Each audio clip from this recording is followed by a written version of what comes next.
Here I have KRUGER MATZ Move 9, and today I'm going to show you how to change ringtone on this device. So firstly you have to open settings, then go to the sound section, and here you have phone ringtone, and here you can select your ringtone. As you can see, that's pretty many of these ringtones.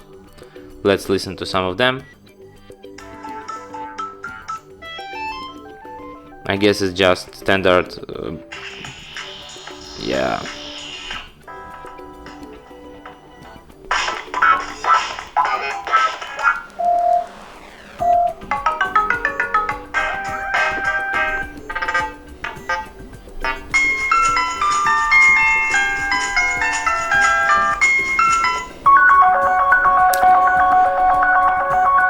Well, I'll go with this one.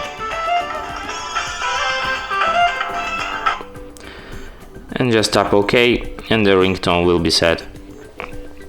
And that's it. Thanks for watching. If you find this tutorial useful, don't forget to hit that like button and subscribe to our channel.